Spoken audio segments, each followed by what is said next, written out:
You enter a room where machines hum like a city asleep, lights steady, coils breathing ozone. This is Camp Meridian's transit lab, where a braided time gate hangs like a silent promise, molten copper smell, a ring of held energy. Here sits a man who has already lost something vital. The hunt he's begun will draw him back through the gate to finish what was taken. I can still taste the night it took me.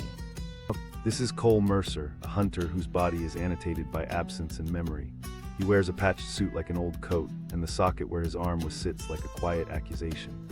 He has come through the gate again because a ledger in his chest needs closing, and that ledger will not be balanced without blood, understanding, and finality. This is Mara, an engineer whose faith is in small things that work together.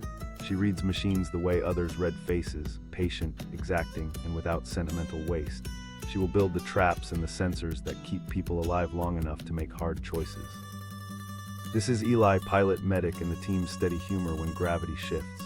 He keeps maps in his head and bandages in his pack. He stands where two worlds meet, the cockpits of escape and the stretchers of return. When Cole says what must be done, Eli measures the cost and steadies his hands. They check seals and tether points, they test thermal dampers, and the hum reaches a pitch that feels like focus. The gate waits like a doorway with teeth, dangerous promise, clean mechanics, a slice through time. Cole's resolve sits in the room like a third presence, unshakable, dangerous, and half-formed into the active demands. Last checks. Thermals green, seals holding. We don't go in twice without all of it locked. You sure about this, Cole? There's other ways mapping baiting long range. They come out into a world that breathes and moves with sound in layers, insects, water, the flapping of unknown wings.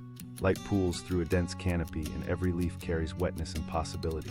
The air arrives like judgment and truth. The team must learn to listen to what this place will let them take and what it will never yield.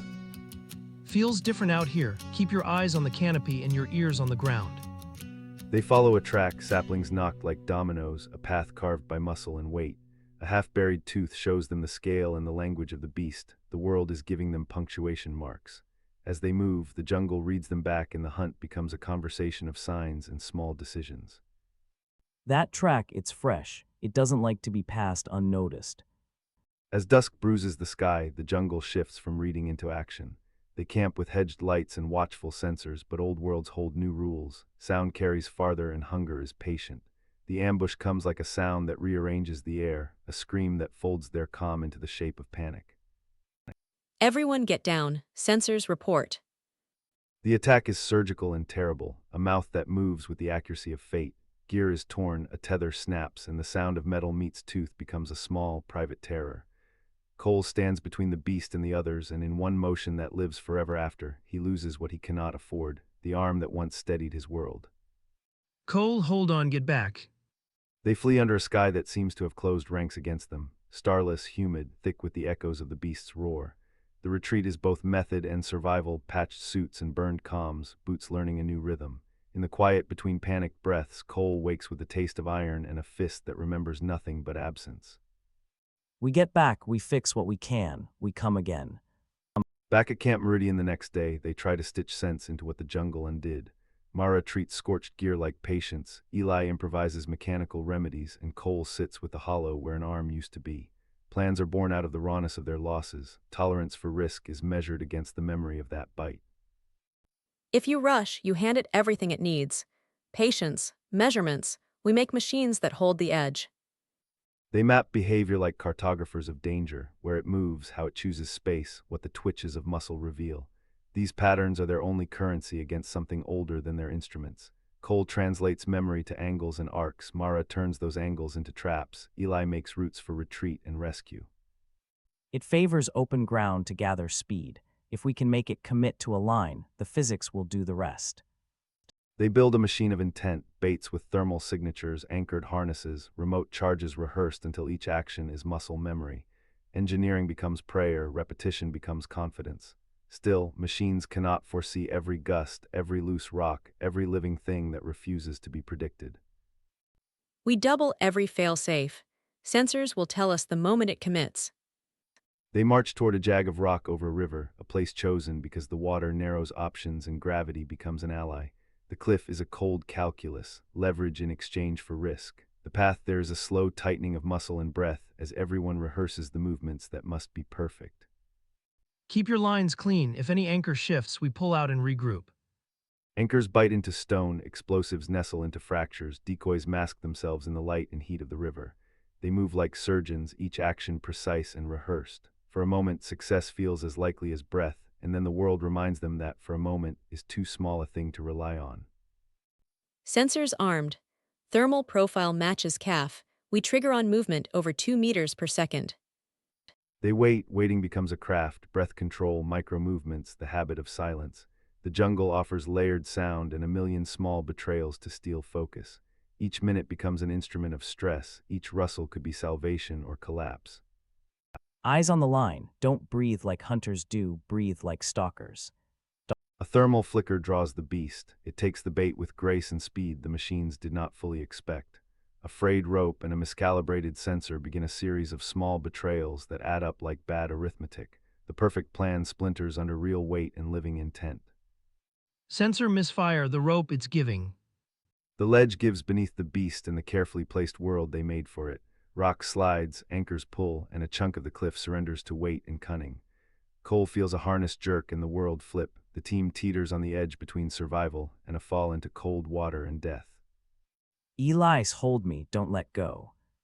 They retreat a short distance, bruised and raw from mechanical failure and the beast's intelligence. For the first time since the ambush, doubt settles over Cole not as weakness but as a new variable. The team must decide whether to abandon the hunt or adapt with the humility the jungle insists upon. We miscalculated the rock stratification. We double the anchors and change the detonation timing. Rain persuades them into shelter and conversation. Water has a way of softening edges and starting confessions.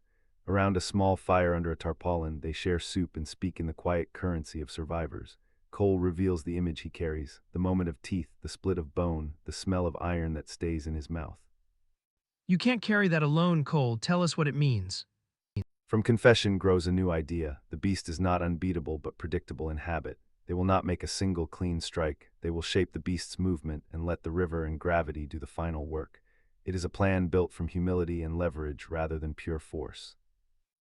We lure it upriver where the current and a fracture in the cliff do the heavy lifting. Sensors mimic young prey. We shape the charge work to force a slide. They move upriver, rehearsing the sequence until the motions become small and exact. Bait is prepared to mimic a calf. Mara seeds sensors. Eli secures flanking routes. The river is patient. Their plan must be more so. Flank path clear. If it charges, I take the left bank and cut off escape. Dawn washes the river pale. Fog drifts like a slow hand. They slip into place with the quiet of people used to sleeping with one eye open. Cole stands where the animal will see him as an obstacle, a deliberate stone in its path. Remember the sequence. If it stumbles, hold. If it lunges, give seconds. The ground answers first with a subterranean thrum, a footfall that declares presence before sight does. The beast moves like a rolling collapse of muscle and intent, sniffing the air and reading the bait with ancient accuracy. It approaches with a deliberation that reads like thought, living intelligence rewriting their script as it moves. When the animal commits and charges, timing compresses into a single precise act. Cole steps into its path as anchor and gives the throw everything that memory and muscle can deliver. The harpoon flies and strikes beneath the eye, a moment of violent clarity that does not by itself finish the story. Now, anchor now. Pain makes the beast furious and cunning. It uses its weight as a weapon, and the cliff answers with the ancient logic of gravity. Rock shifts under scale, and a fracture planted earlier becomes the hinge of fate. In a sequence of great noises and smaller human sounds, the animal tumbles toward the river below. Now triggered, hold fast. The roar diminishes into the sound of water and stunned silence. The beast is dead, enormous, magnificent, and now hopelessly still. The team stands in the wet aftermath, triumphant and stripped, feeling the odd combination of relief and a sorrow that is not their own but is theirs to hold. It's down, it's over. They do not cheer, the victory is not clean or simple. Cole feels the animal's eye in his mind and the charge of having taken something that had its own place. Triumph comes edged with grief, and the jungle returns to its business while the team carries a small, profound silence within them. I wanted this ended. I didn't expect to be so empty. They harvest what knowledge and material they can, scales, data from Mara's sensors, fragments of behavior recorded in their devices.